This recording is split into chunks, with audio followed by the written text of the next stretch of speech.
नमस्कार विद्यार्थियों, मैं doctor Prerna Jain SPC government college Ajmer से एक बार पुनः आपके साथ इस अभिनव पहल ज्ञानदूत जिसका नाम है उसमें हम बात करने जा रहे हैं आज मटेरियल कंट्रोल या जिसे इन्वेंट्री कंट्रोल भी कहा जाता है। इसके सेकंड पार्ट के बारे में देखिए, जब फर्स्ट लेक्चर मैंने आपके साथ शेयर किया था तो आपको ये चीज़ क्लियर हो गई होगी कि मटेरियल जो है वो एलिमेंट्स ऑफ कॉस्ट में सबसे इम्पोर्टेंट पार्ट प्ले करता है और मटेरियल के खरीदने से लेकर उसके स्टोरेज और स्टोर से इश्यू वाला जो एक तरह से पूरा एक साइकिल बनता है, इस पर अगर कंट्रोल कर लिया जाए तो किसी भी प्रोडक्ट की कॉस्ट को मिनिमाइज करने के टारगेट को आसानी से अचीव किया जा सकता है। तो ये इन्वेंट्री कंट्रोल की टेक्निक्स क्या है, इनके बारे में हम बात कर रहे हैं। फर्स्ट लेक्चर में आपने देखा कि हम लेवल्स सेट करते हैं, यानी maximum stock level, minimum stock level, reorder level, average stock level. वो सारे स्टॉक लेवल्स हम सेट करते हैं कि कितना माल हमारे स्टोर में हमें मंगाना चाहिए, कितना रहना चाहिए, वो सारा हम डिसाइड करते हैं। लेकिन जब बात आती है कि स्टोर में जो माल मंगाया जाना है वो एक बार में हम कितना माल मंगाएं, यानी ऑर्डर की जो क्वांटिटी है वो कितनी होनी चाहिए। तो कॉस्ट अकाउंटिंग की टर्म में एक बार में कितना माल मंगाया जाना चाहिए ताकि आपको मैक्सिमम इकोनॉमीज़ मिल सके। मैक्सिमम इकोनॉमीज़ का मतलब ये होता है कि जो भी टोटल कॉस्ट ऑफ मटेरियल है वो आपकी मिनिमम हो सके। एक बार में इतना माल मंगाइए कि आपके मटेरियल की जो ओवरऑल कॉस्ट है, जिसमें मटेरियल का एक्विजिशन कॉस्ट आता है, मटेरियल का कैरिंग कॉस्ट आता है, मटेरियल को ऑर्डर करने का कॉस्ट आता है, तो ये टोटल कॉस्ट ऑफ मटेरियल हमें एक बार में इतना माल मंगाने के लिए कहता है कि जिससे आपको न्यूनतम एक तरह से मटेरियल की कॉस्ट हो सकती है। तो एक बार में कितनी मात्रा का आदेश देना है वो इकोनॉमिक ऑर्डर क्वांटिटी हुआ। टोटल मटेरियल की जो कॉस्ट होगी उसमें मटेरियल एक्विजिशन कॉस्ट यानी मटेरियल की जो कॉस्ट है वो शामिल होगी। इसमें दो तरह की कॉस्ट शामिल होती है, वही तरह से यहाँ पे रोल प्ले करती है। उसमें एक होता है मटेरियल ऑर्डरिंग कॉस्ट और दूसरा होता है मटेरियल का कैरिंग कॉस्ट। ऑर्डरिंग कॉस्ट का मतलब ये है कि हम जब नंबर ऑफ़ ऑर्डर्स देंगे, जैसे सपोज कीजिए आपको एक साल के अंदर आपको 3600 यूनिट्स का रिक्वायरमेंट है। अगर आप 10 ऑर्डर्स देंगे तो एट ए टाइम 360 यूनिट्स मंगा सकेंगे, राइट। लेकिन 10 ऑर्डर देने पे हर एक बार आपको माल का ऑर्डर देने का जो पूरा प्रोसेस है वो पूरा का पूरा खर्चा आपका लगता है। तो माल को जब हम खरीदते हैं तो ऐसे में हमारा ये ऑर्डरिंग कॉस्ट हो जाता है। लेकिन अगर आप कहें 3600 ही एक साथ खरीद के रख लीजिए, राइट, तो वो जो एक साथ हम 3600 खरीद के रख लेंगे उसको हमें क्या करना पड़ेगा, स्टोर में रखने का अरेंजमेंट भी करना पड़ेगा, जिस पे हमारा स्टोरेज का कॉस्ट तो लगेगा, उसके साथ कॉस्ट कैपिटल जो हमारी एक तरह से वहाँ पे वेस्ट हो जाएगी, एक तरह से लग के जो वर्किंग कैपिटल हमारी इन्वेस्ट होके रह जाएगी उसका ब्याज लगेगा। अगर आपका अप्रचलन हो जाए या आपको इंश्योरेंस कराना पड़े तो वो सारे खर्चे भी होते हैं। तो दो तरह की कॉस्ट पे हम यहाँ पर एम्फेसिस करते हैं कि अगर टुकड़ों में मंगाते हैं तो ऑर्डर नंबर ऑफ़ ऑर्डर्स ज़्यादा बढ़ जाते हैं तो ऑर्डरिंग कॉस्ट बढ़ जाता है।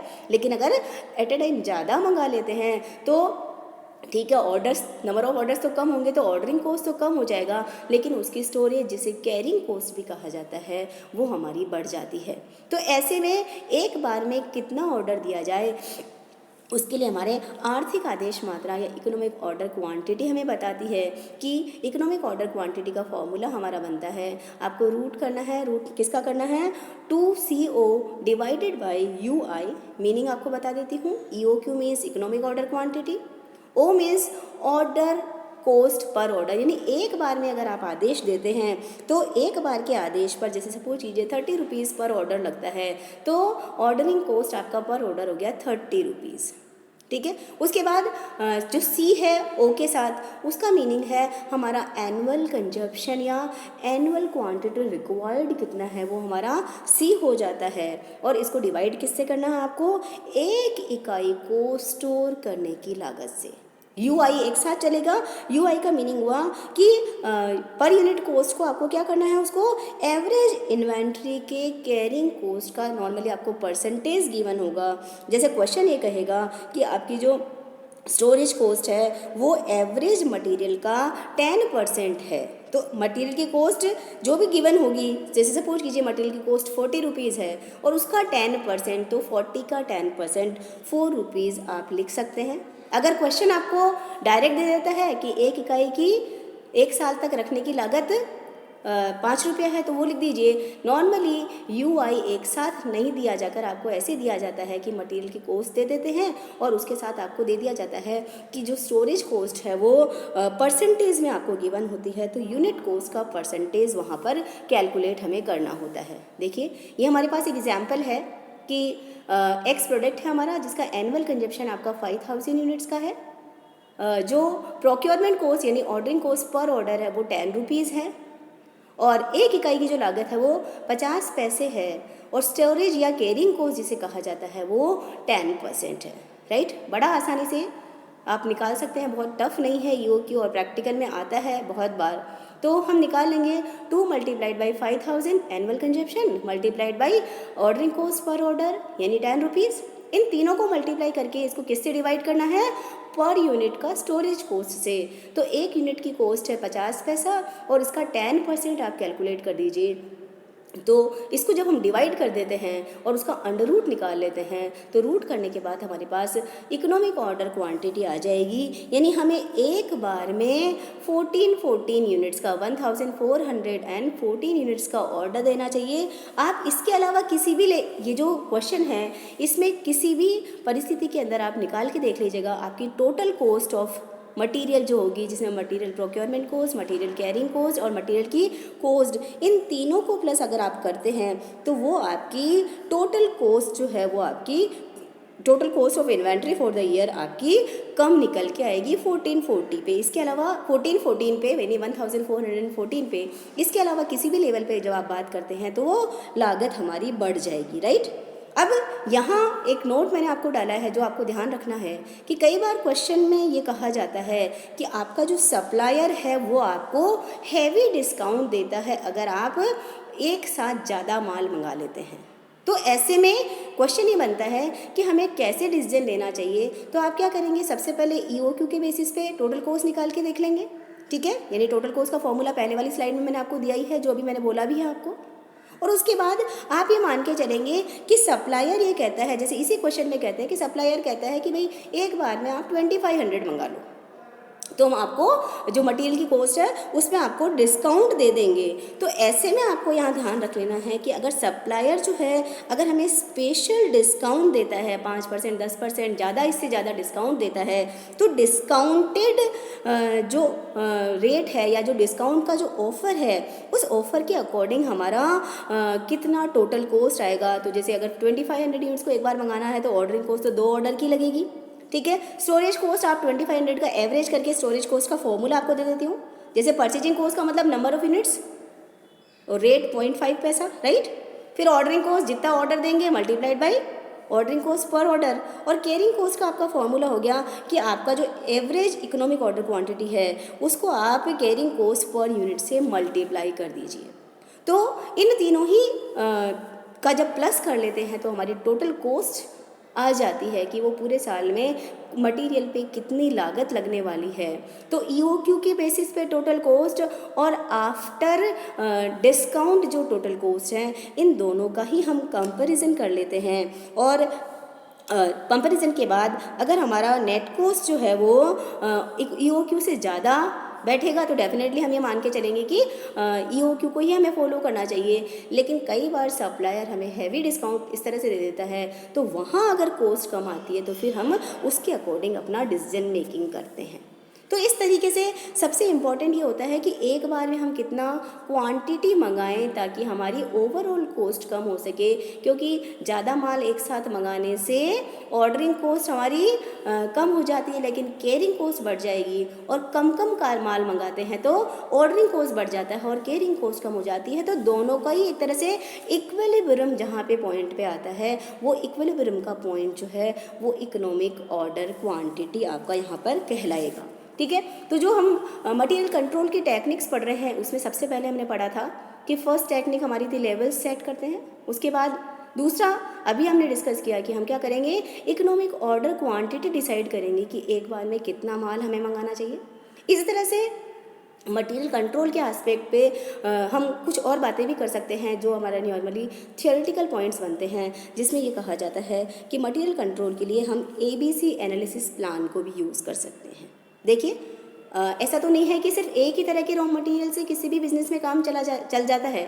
बहुत सारे तरह के माल, बहुत सारे तरह का रॉ मटेरियल वहाँ पर काम आता है।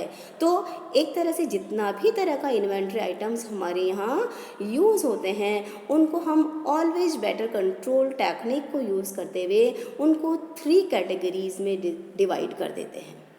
3 कैटेगरीज में डिवाइड करने का लॉजिक क्या है, तो वो लॉजिक है मैनेजमेंट बाय एक्सेप्शन। देखिए, अगर हम नॉर्मल एग्जाम्पल भी लें तो घर में हम क्या करेंगे, जो प्रेशियस ज्वेलरी होती है उसको लॉकर में रखते हैं, लेकिन घर के जो दूसरे सामान होते हैं उन्हें ओपन में भी रख दिया जाए, बाहर भी रख दिया जाए तो कोई डेंजर नहीं होता है। वो ही जो रूल है वो यहाँ पर फॉलो होता है कि जितने भी तरह के इन्वेंट्री आइटम्स हमारे यहाँ यूज़ होते हैं वो हमारे यहाँ उसको हम 3 कैटेगरीज में डिस्ट्रीब्यूट कर देते हैं, डिवाइड कर देते हैं। एक कैटेगरी में वो माल रखा जाता है जो ऐसा माल है जो हाई प्राइस्ड इन्वेंट्री है, जिसकी क्वांटिटी तो बहुत कम आएगी but it is very expensive. तो जो बहुत महंगा होगा उस पर आपको क्या करना पड़ेगा, उस पर आपको ज़्यादा ध्यान देना पड़ेगा, ज़्यादा कंट्रोल करना पड़ेगा। अदरवाइज़ उसमें अगर चोरी हो गई या वहाँ पे कोई भी अगर लॉस हो गया तो डेफिनेटली आपकी मटेरियल की कॉस्ट बढ़ जाती है। तो एक कैटेगरी में वो आइटम्स रखे जाते हैं इन्वेंट्री के जिन पे क्लोज कंट्रोल की ज़रूरत है, जिस पे ज़्यादा ध्यान देने की ज़रूरत है। और वो ध्यान देने वाले आइटम कौन से होंगे, जो हाई प्राइस्ड है लेकिन क्वांटिटी में कम होंगे। इसके जस्ट अपोजिट हम सी में बात कर लेंगे। सी कैटेगरी में वो माल आएगा जो नंबर्स में तो बहुत सारा आता है, क्वांटिटी में तो बहुत सारा आता है, बहुत सारी जगह वो घेरता है, लेकिन वहाँ पे जिसमें पैसा बहुत कम लगेगा, लेस इन्वेस्टमेंट जहाँ पर होता है, बहुत कम पैसे में बहुत सारी माल आ जाती है, तो वो जो कैटेगरी होगी वो सी हो जाएगी।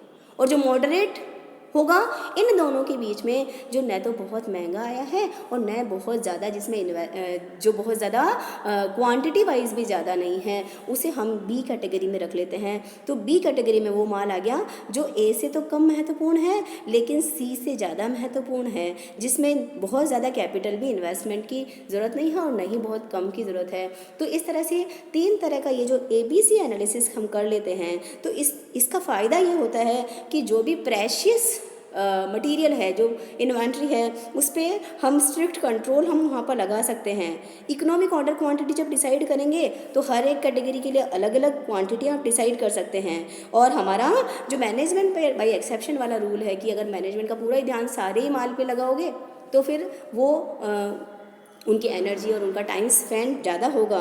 तो ऐसे में जो सी कैटेगरी है उसको हम, ऐसा तो नहीं है कि नेग्लेक्ट ही करेंगे, लेकिन उस पर कम कंट्रोल करके भी हम अपने काम को कर सकते हैं। तो इस तरह से हम ABC एनालिसिस के माध्यम से भी हम टेक्निक भी यूज़ करते हैं मटेरियल कंट्रोल के लिए।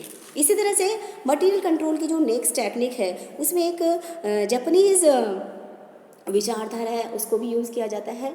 इंडिया में बहुत कम इसको हम यूज़ कर पाएंगे क्योंकि हमारे यहाँ इतना ज़्यादा परफेक्शन नहीं है, लेकिन ये टेक्निक ये कहती है, छोटा क्वेश्चन बनता है, what is mean by just in time inventory control method.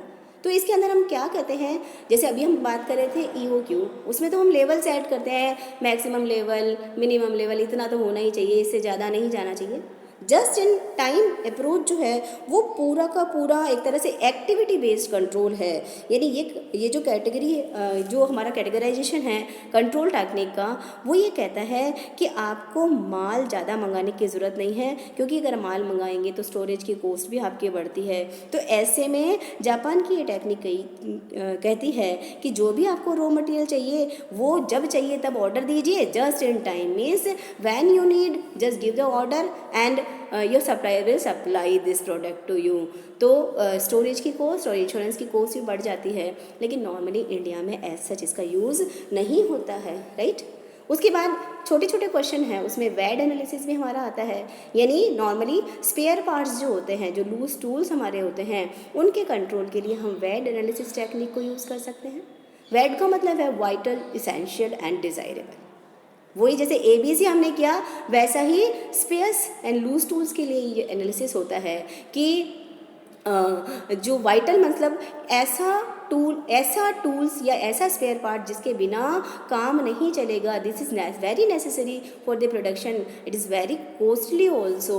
तो ऐसा माल जो बहुत कॉस्टली है और बिना उसके प्रोडक्शन बंद हो जाएगा, उसकी तो हर हाल में आपको स्टोर में मटेरियल रखना ही पड़ेगा, अदरवाइज़ प्रोडक्शन इंटरप्ट हो जाता है तो वो वाइटल हो जाता है। दूसरा है इसेंशियल। इसेंशियल का मतलब यह है कि वो स्पेयर पार्ट्स जिनके बिना प्रोडक्शन तो हो सकता है, लेकिन हमारा अगर वो लॉन्ग टर्म तक हमारे पास नहीं होंगे तो वो हमारा प्रोडक्शन की कैपेसिटी को इफ़ेक्ट डालेंगे, तो वो इसेंशियल हो जाता है।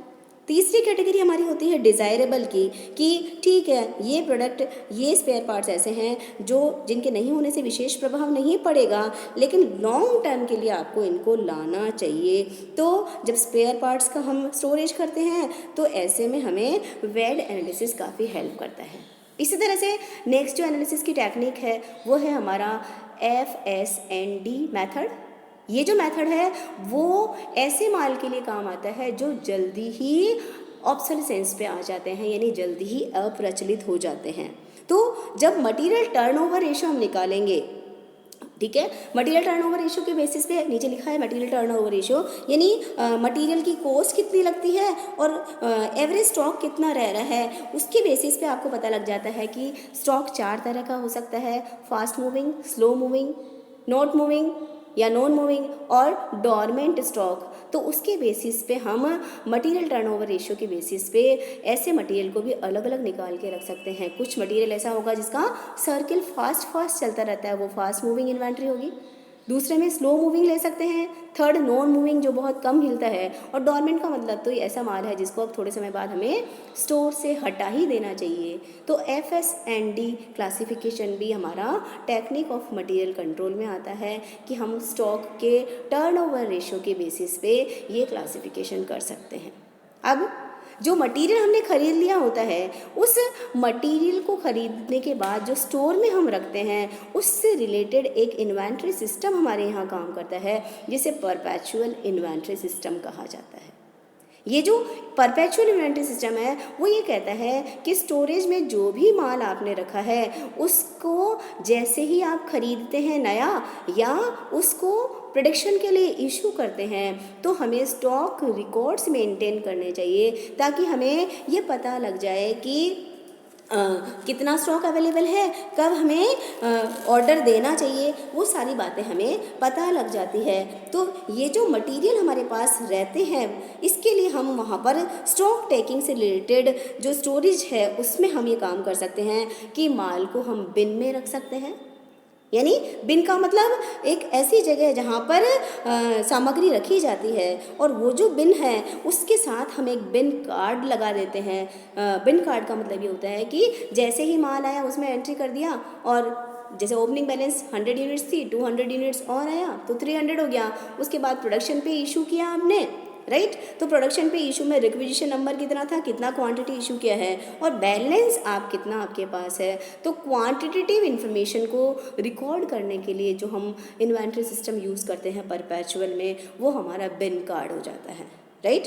बिन कार्ड को रखने से क्या पता लग जाएगा आपको कि जैसे ही हाथों हाथ अगर आप वहाँ पे इन्फॉर्मेशन लिख देते हैं तो हमें भूल की संभावना कम रहेगी और बैलेंस हमारा चेक हो सकता है। तो ये बिन कार्ड आप बना सकते हैं जिसमें सिर्फ क्वांटिटी की इन्फॉर्मेशन लिखी जाती है। उसके बाद नेक्स्ट जो पॉइंट है वो स्टोर लेजर मेंटेन करना है। स्टोर लेजर का मतलब ये होता है कि जैसे हम लेज़र अकाउंट्स प्रिपेयर करते हैं अकाउंटेंसी में, वैसे ही हम एक लेज़र बनाते हैं और उस लेज़र के अंदर हम पूरी की पूरी डिटेल डालते हैं। पूरा मटेरियल का डिटेल तो डालेंगे, साथ में रिसीट्स एंड इशू से रिलेटेड कि कितना क्वांटिटी किस ऑर्डर नंबर से आया था, कितना अमाउंट का आया, कितना इशू किया है और बैलेंस फाइनली कितना रहा है। तो क्वान्टिटेटिव कम क्वालिटेटिव दोनों ही, यानी रेट एंड क्वान्टिटी दोनों का ही इन्वेंट्री सिस्टम जो होता है वो स्टोर लेजर मेंटेन करना होता है। इसको मेंटेन करने की टेक्निक्स हम नेक्स्ट स्लाइड में देखेंगे। और उसके बाद ये होता है कि कंटिन्यूस स्टॉक टेकिंग का मतलब ये है कि हम फिजिकली भी वेरीफाई करते रहें कि हमारे पास माल कितना अवेलेबल है। तो ये परपेचुअल इन्वेंट्री सिस्टम को यूज़ किया जा सकता है। मटेरियल टर्नओवर रेशियो के बारे में मैं आपको बता चुकी थी। अब बात आती है कि जो माल हम खरीद के रखते हैं स्टोर में, वो ऐसा तो नहीं है कि जब आप खरीदेंगे तो हर समय ही वो सेम रेट पर ही मिलेगा। जो जनवरी में माल खरीद लिया और जो मार्च में माल खरीद रहे हैं या फरवरी में माल खरीद रहे हैं या जनवरी के ही शुरू के सप्ताह हैं और बाद में खरीद रहे हैं, वो हर समय एक ही रेट पर आए ये ज़रूरी नहीं होता है। तो ऐसे में ये जो माल हमारे पास आता है वो अलग अलग रेट का आता है, कोई 10 रुपये, कोई 11 रुपये, कोई 12 रुपये, कोई 9.50 पैसा। तो ये जो माल अलग अलग रेट पे आया है, जब हम स्टोर से प्रोडक्शन पे इशू करेंगे तो प्रोडक्शन की, क्योंकि प्रोडक्ट की कॉस्ट आपको फाइंड आउट करनी होगी, कॉस्ट अकाउंटिंग का पर्पज़ ही है कॉस्ट फाइंड आउट करना।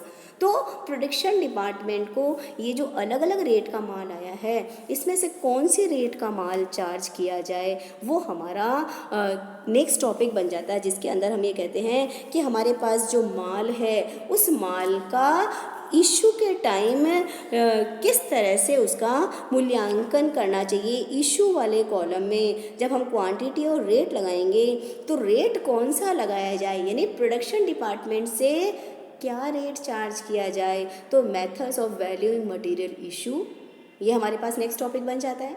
तो दो तरह के मेथड्स हमारे पास बेसिकली हैं, एक जो कॉस्ट से रिलेटेड मेथड्स है वो कॉस्ट प्राइस मेथड्स हैं, और दूसरा है कि कॉस्ट से ही निकाले हुए हैं हम पर्टिकुलर किसी मेथड को यूज़ नहीं करके उसमें से डिराइव करते हैं, तो वो derived methods of cost prices हमारा हो जाता है। तो नाम बड़े मज़ेदार से हैं यहाँ पर। फर्स्ट मेथड हमारा first in first out method है, यानी जो माल सबसे पहले आया उसको आप सबसे पहले इशू करेंगे। तो जैसे ही माल खरीदते हैं, 1 तारीख को सपोज कीजिए आपके पास 500 यूनिट्स थी 10 रुपये वाली, उसके बाद आपने 9 तारीख को 600 यूनिट्स खरीदी 11 रुपये वाली, और अब आप 15 तारीख को 600 यूनिट इशू कर देते हैं, राइट। तो ऐसे में क्या होगा, जो इशू होगा वो कहता है first in first out method, ये कहता है कि जो सबसे पहले रेट था 10 रुपये वाला, पहले वो इशू होगा। अगर वो 10 रुपये वाला ख़त्म हो जाता है तो फिर उससे जो नेक्स्ट रेट आई है उसको रिमेनिंग क्वांटिटी पर हमें इशू करते समय लगाना है, तो वो हमारा नेक्स्ट रेट हमारी लग जाती है। तो ये हमारा फर्स्ट इन फर्स्ट आउट, जिसे फीफो मेथड भी कहा जाता है, ये हो जाता है, ठीक है। क्योंकि सामग्री जो खरीदते हैं वो तो एक साथ ही रखी हुई होती है, तो वहाँ सामग्री को देख के तो हमें पता नहीं लगेगा कि कौन सा माल पहले आया कौन सा बाद में आया। लेकिन जब हम अकाउंटिंग एस्पेक्ट करेंगे, जब ये लेज़र मेंटेन करेंगे, तो स्टोर लेज़र बनाते समय वहाँ कॉलम जो हम बनाएंगे इशू वाला कॉलम, उस इशू वाले कॉलम में रेट कौन सी लगाएं उसके लिए मेथड यूज़ हो सकता है, जिसका ये जो फर्स्ट इन फर्स्ट आउट है इसका जस्ट ऑपोजिट है लास्ट इन फर्स्ट आउट। कि जैसे ही किसी प्रोडक्शन डिपार्टमेंट ने मांगा, उससे पहले जितनी भी खरीद हुई है उनमें से जो सबसे लास्ट में आया है पहले वो हम इशू कर दें। फिर हम बैक साइड चलें तो रिवर्स जो एक तरह से गियर में चलना होता है वो हमारा last in first out method हो जाता है, यानी जो सबसे लास्ट में आया वो पहले इशू किया, तो जो स्टोर में बचेगा वो सबसे पहले खरीद में से बचेगा। लेकिन इसका फ़ायदा ये होता है कि प्रोडक्शन की जो कॉस्ट होती है वो लेटेस्ट प्राइसेस पे हो जाती है, राइट।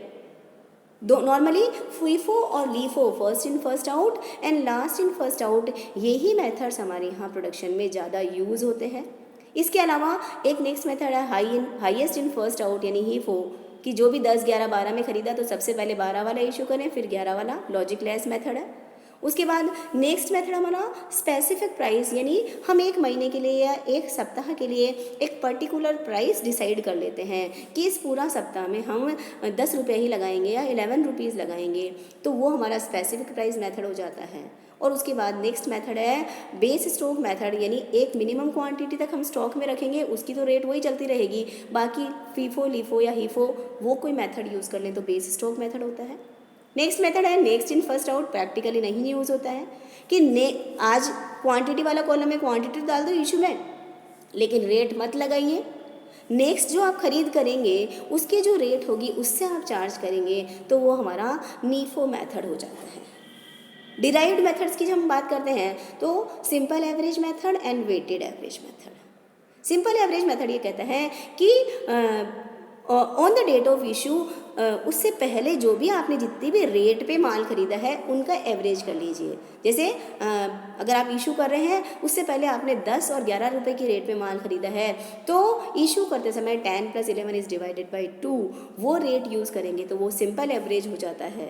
और नेक्स्ट मेथड हमारा होता है वेटेड एवरेज, यानी वेटेड एवरेज मेथड ये कहता है कि नहीं, सिर्फ रेट पर ध्यान मत दीजिए, 10 रुपये वाला कितना खरीदा था और 11 रुपीज़ वाला कितना परचेज़ किया है, वो क्वांटिटी से मल्टीप्लाई करके वो एक तरह से जैसे हम x बार वेटेड कैलकुलेट करते हैं वैसे ही यहाँ पे वेटेड रेट निकालिए, यानी quantity multiplied by rate plus quantity multiplied by rate और डिवाइडेड बाय क्वांटिटी हम करेंगे, तो वो जो रेट हमारे पास आ जाती है वो हमारा वेटेड एवरेज मेथड हो जाता है, राइट।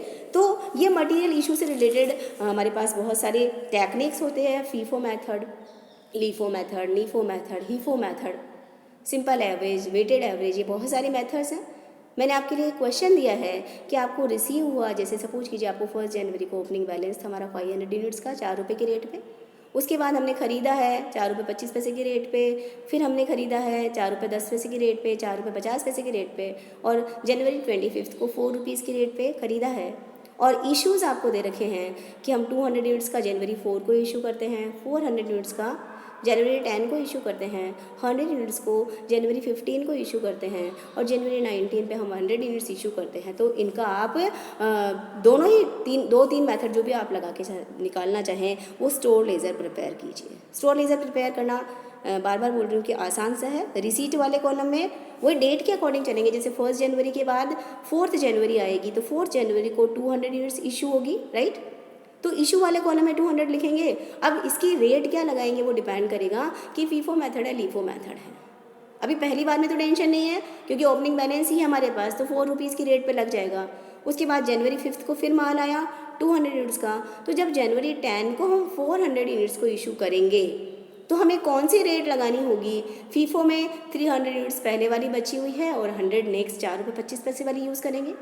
जबकि लीफो मेथड लगाएंगे तो 200 यूनिट्स हमारी 4 रुपये 25 पैसे वाली पहले ख़त्म होगी। लीफो मतलब लास्ट इन फर्स्ट आउट, जो सबसे लास्ट में आया, तो 10 तारीख से पहले 5 तारीख का माल आया है तो 5 जनवरी का जो माल है पहले इसको इशू कर देंगे, उसके बाद हम प्रीवियस जो हमारे पास माल है उसमें से इशू करते हैं।